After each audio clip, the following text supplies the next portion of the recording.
नमस्कार, मी Bhimrao Lonare. IBM TV9 news आणि नॅशनल मीडिया न्यूजमध्ये मी आपलं स्वागत करतो. यावेळी मी रवी भवन परिसरामध्ये आहे आणि रवी भवन परिसरामध्ये जे आशिष जयस्वाल जी आहे राज्यमंत्री, त्यांच्या कॉटेज जवळ हे संपूर्ण जे कंत्राटदार आहेत PWDचे ते एकत्र जमलेले आहेत. नागपूर कॉन्ट्रॅक्टर्स असोसिएशन, मी अध्यक्ष सुबोध सरोदे आणि आम्ही आज याच्यासाठी इथे आलेलो आहे की मागच्या 20-25 दिवसापासून हिवाळी अधिवेशनाच्या तयारीचे कामं सुरू आहेत आणि त्याच्या अगोदर आम्ही शासनाला कळवलं होतं की आमची 150 कोटीची जी थकबाकी आहे ती तुम्ही आधी द्या, नंतरच आम्ही कामं करू. आणि त्याच्यासाठी आम्ही कामं पण बंद केली होती. परंतु आम्हाला जेव्हा आश्वासन मिळालं, मुख्यमंत्र्यांनी आश्वासन दिलं, पालकमंत्र्यांनी आश्वासन दिलं, मुख्य अभियंता असतील, सर्व लोक असतील, या लोकांनी आश्वासन दिलं, पण आजपर्यंत त्या आश्वासनाची पूर्तता केली नाही आहे. आणि आम्हाला म्हणजे कॉन्ट्रॅक्टरला भीक म्हणून फक्त 20 कोटी रुपये फेकून मारल्यासारखे दिलेले आहे. त्याच्यामुळे या गोष्टीचा निषेध करण्याकरिता आम्ही जे फायनान्स राज्यमंत्री जयस्वाल साहेब आहेत त्यांना सांगितलं आहे की तुम्ही थट्टा करत आहे. म्हणजे नागपूरचे CM असून असताना नागपूरमध्ये एवढं मोठं हिवाळी अधिवेशन आहे महाराष्ट्राचं, स्वतःला गौरवान्वित समजते महाराष्ट्र, आणि कॉन्ट्रॅक्टरला 20 कोटी रुपये देत आहे तुम्ही. याच्यापेक्षा मोठी थट्टा काय कॉन्ट्रॅक्टर. त्याच्यामुळे सर्वानुमते निर्णय घेतलेला आहे की जोपर्यंत जुने बिल मिळत नाही तोपर्यंत आपण पुन्हा काम बंद आंदोलन करून आणि उद्यापासून आमच्या असेंब्लीचे सर्व कामं बंद पाडण्यात येतील कॉन्ट्रॅक्टरतर्फे. आणि याच्यात जर काही कामात विलंब झाला किंवा असेंब्ली कॅन्सल झाली किंवा पोस्टपोन झाली, याची सर्वस्वी जबाबदारी हे सार्वजनिक बांधकाम विभागाची राहणार आहे. किती थकबाकी आहे तुमचं? मागच्या वर्षीचे 150 कोटीची थकबाकी आहे, त्याच्यात हिवाळी अधिवेशनाचे 93 कोटीचे थकबाकी आहे आणि यावर्षी पुन्हा 90 ते 100 कोटीचे नवीन कामं करण्यात येत आहे. तुम्ही जुने थकबाकी आम्हाला देत नाही, आम्ही नवीन काम तुम्हाला करून देत आहोत आणि तुम्ही आश्वासन दिलंय आणि आश्वासन पाळत नाही. त्याच्यामुळे आम्हाला काम बंद आंदोलन करायची पाडी आलेली आहे. किती कंत्राटी असतील? कमीत कमी 150-200 कॉन्ट्रॅक्टर्स इथे इन्व्हॉल्वमेंट आहेत. याच्यात बाजार सप्लायचे आहे, काही रेग्युलर शॉप हाऊसकीपिंगचे कॉन्ट्रॅक्टर्स आहेत, कॅटरिंगचे कॉन्ट्रॅक्टर्स, सर्वच कॉन्ट्रॅक्टर सोबत आहेत. एकूण म्हणजे सांगायचं झालं तर जे जुनं थकबाकी होतं ते तुम्हाला अद्यापही मिळालेलं नाही, परंतु तुम्ही आंदोलन करत होत्या, तुम्हाला आश्वासन मिळालेलं होतं की एका आठवड्यामध्ये तुमचं जी थकबाकी आहे ती देऊ.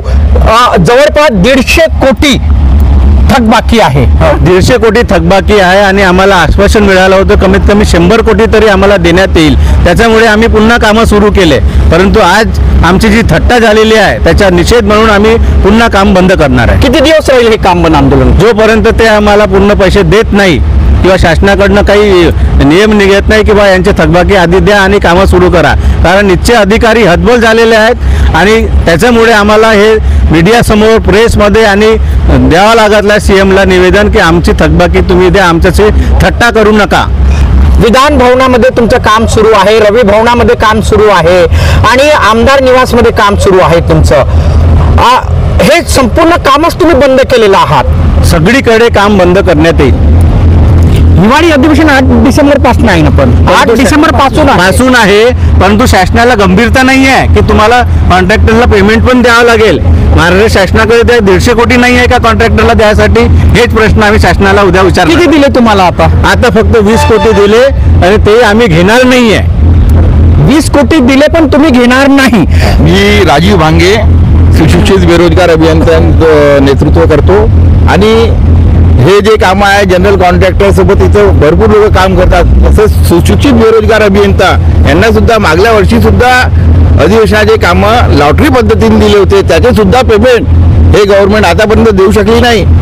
यावर्षी सुद्धा जवळपास 75-76 कामं अधिवेशनाचे सुशिक्षित बेरोजगार अभियंत्यांना त्यांनी वाटप केली आहे. त्यांच्याकडनं कामं करून घेतात. आज सुशिक्षित बेरोजगार अभियंता लोकांकडून उसने घेऊन घर विक्री गहाण ठेवून काम करतात, पण त्यांचे 2-2 वर्ष हे पेमेंट देऊन नाही राहिले आहे. त्यांची एकदम दयनीय स्थिती झालेली आहे. तरी सुद्धा ह्या शासनाला काही त्यांना कानडोळा करून राहिले आहे आणि त्यांच्या परिस्थिती थोडीशी सुद्धा त्यांना जाणीव नाही आहे. तर आजच्या परिस्थितीमध्ये ह्या महाराष्ट्र शासनाने कंत्राटदाराची अत्यंत दयनीय परिस्थिती जात आहे तुमची.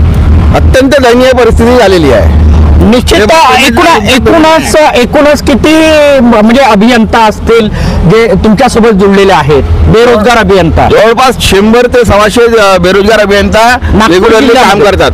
हो, नागपूर जिल्ह्याचे? नागपूर डिव्हिजन नंबर 1 जे अधिवेशनाचे काम अच्छा, करतात. नागपूर डिव्हिजन नंबर 1 चे 100च्या जवळपास. तर 200 ते 250 कॉन्ट्रॅक्टर आहेत आपले. म्हणजे हे जे क्रमांक 1 PWDचं सार्वजनिक बांधकाम विभाग क्रमांक 1 से तुम्ही कंत्राटी आहात. ओव्हरऑल सगळं जगत करतो, पण आमची आता जे सध्या मागणी आहे ते अधिवेशनाचे कामं इथं सुरू आहे. अधिवेशन अवघ्या 8 तारखेपासून सुरू होत आहे आणि आमचे मागील थकबाकीच दिलेले नाही आहेत. 150 कोटीचं थकबाकी आहे, त्यापैकी 94 कोटीचे आमचे मागच्या अधिवेशनाचे बिलं बाकी आहेत आमचे. तुम्ही अध्यक्ष आहात. माझा एक शेवटचा प्रश्न, तुम्ही सांगताय की 20 कोटी दिलेला आहे, थट्टाच केलेली आहे कंत्राटदारांची, तुम्ही ते परत करत आहात. हो, 150 कोटी थकबाकी आहे आणि आता पुन्हा 90 कोटींचं काम अधिवेशनाचे सुरू आहे. बरोबर. कुठपर्यंत तुमचं हे काम बंद आंदोलन राहणार? जोपर्यंत आम्हाला काही ठोस पैसे मिळत नाहीत किंवा आम्ही तुम्हाला बाकीचे पैसे देतोय 150 कोटीचं, जोपर्यंत गव्हर्नमेंट प्रोव्हिजन करत नाही किंवा म्हणत नाही तोपर्यंत. आणि आता तर आम्हाला फक्त आश्वासन चालणार नाही, तुम्ही BDS वर पैसे टाका तेव्हाच आम्ही काम सुरू करू. लाडक्या बहिणींना तर देत आहेत. गव्हर्नमेंट काय करत आहे त्याच्याशी आम्हाला काही घेणदेण नाही आहे. महाराष्ट्र सरकारला 150 कोटी म्हणजे काहीच नाही आहे, ते केव्हाही देऊ शकतात, परंतु त्यांचे का बरं देत नाही आहे, त्यांनी त्याचा अभ्यास करावा. आणि सार्वजनिक बांधकामाची विभागाची बदनामी होत आहे, त्याच्यामुळे कॉन्ट्रॅक्टर्स रस्त्यावर उतरत आहे. हे सुद्धा त्यांना कळत नाही आहे की एवढं मोठं महाराष्ट्र शासन आहे, संपूर्ण देशात महाराष्ट्र राज्य अव्वल नंबरवर आहे आणि इकडे कॉन्ट्रॅक्टरची थकबाकी हे देऊ शकत नाही. याचा रिपोर्ट कार्ड काय जाईल. आणि मागच्या 2-3 महिन्या अगोदर कॉन्ट्रॅक्टरनी आत्महत्या केली याच्यामुळे. आता काय हे सुशिक्षित बेरोजगारांना आत्महत्या करायला लावतील किंवा सोसायटीवाल्याला आत्महत्या करायला लागतील किंवा ओपन कॉन्ट्रॅक्टरला आत्महत्या करायला लागतील. सुशिक्षित बेरोजगार अभियंता आहेत, त्यांना काय आत्महत्या करायला लावत आहे का महाराष्ट्र सरकार, किंवा कंत्राटदारांना आत्महत्या करण्यासाठी प्रवृत्त करत आहे का महाराष्ट्र सरकार? असेच हे संपूर्ण जे PWDचे जे कंत्राटी आहेत, कंत्राटदार आहेत, ते सांगत आहेत. सुशिक्षित जे बेरोजगार अभियंता आहेत त्यांची थट्टाच केली जात आहे. कंत्राटदारांची PWDच्या महाराष्ट्र सरकार थट्टाच करत आहे. 20 कोटी दिले, 150 कोटी थक बाकी आहे, 90 कोटीचे कामं पुन्हा आहेत. हे काय आहे? त्यांना 150 कोटी जे त्यांचे बकाया आहेत ते 150 कोटी महाराष्ट्र सरकारने द्यावे, अन्यथा पुन्हा त्यांनी काम बंद आंदोलन केलेलं आहे. 8 डिसेंबर पासून हिवाळी अधिवेशन आहे, अशातच आता कंत्राटदारांनी PWDच्या काम बंद आंदोलन केल्यामुळं हिवाळी अधिवेशन 8 डिसेंबरला आहे. ते हिवाळी अधिवेशन होणार की नाही होणार असा आता प्रश्न निर्माण झालेला आहे. काय सांगाल अजून? बस कॉन्ट्रॅक्टर म्हणजे स्वतःकडे त्याचे पैसे नाही राहत, त्याच्यावर प्रत्येक त्याचे लेबर अवलंबून राहतात, मटेरियल सप्लायर राहते, त्यांचे बँकेचे कर्ज द्या राहते, आपल्या घरचे पैसे लावून तो काम करतो. या दृष्टीने काम करतो की सरकारचे पैसे कधी डुबणार नाही, परंतु सरकार ही आता कॉन्ट्रॅक्टरची थट्टा करायला लागलेली आहे. त्याच्यामुळे हा निषेध आहे सरकारचा.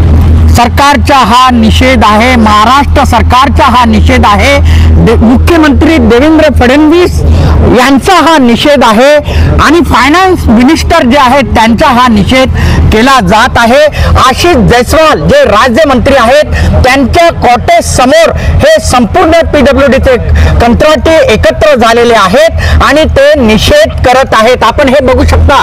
हा जो आहे हे इकडे या, हे जे आहे आशिष जयस्वाल यांचं हे रवी भवनाचं हे कॉटेज आहे, आपण बघू शकता. आणि या समोर या कंत्राटदारांनी PWDच्या कंत्राटदारांनी काम बंद आंदोलनाची घोषणा केलेली आहे. मला सांगेल की आम्ही आतापर्यंत ही पाटी तुम्हाला दाखवलेली होती, पण आम्ही ज्याप्रमाणे व्हिडिओ बनवायला सुरुवात केली तर ही पाटी आता काढण्यात आली. आपण बघू शकता आतापर्यंत इथे पाटी होती, पण आता ही पाटी काढण्यात आली. तुमच्या समोरच ही पाटी काढली. हो, नक्की. आतापर्यंत पार्टी होती आणि आम्ही निवेदन दिलं, नंतर तुमची न्यूज झाली आणि नुकतेच त्यांनी आपल्या राज्यमंत्री आहे, वित्तीय राज्यमंत्री आशिषजी जयस्वाल साहेब त्यांनी आपली नेमप्लेट काढलेली आहे इथून, त्यांच्या कर्मचाऱ्यांनी काढून टाकली. कुठनं काय आहे, त्यांना आदेश आले ते आम्हाला माहिती नाही आहे. आणि का बरं हे महाराष्ट्र शासन अशी पडती वाट घेत आहे, अवघ्या 150 कोटी रुपयांसाठी, आणि झालेल्या कामांचे पैसे मागतोय आम्ही. ही पाटी आताच काढण्यात आली. राज्यमंत्री साहेबांची, आशिष जयस्वाल साहेबांची इथे पाटी होती. आम्ही बातमी बनवत होतो त्यावेळेसच ही पाटी काढण्यात आली. म्हणजेच यावरून तुम्ही समजू शकता की सरकार किती घाबरलेलं आहे आणि सरकार किती पळपुट आहे की ठेकेदारांचे पैसे द्यावे लागू नये, ती आपल्यावर जबाबदारी येऊ नये, आपलं नाव इथे बदनाम होऊ नये म्हणून त्यांनी लगेच आपली पाटी काढली.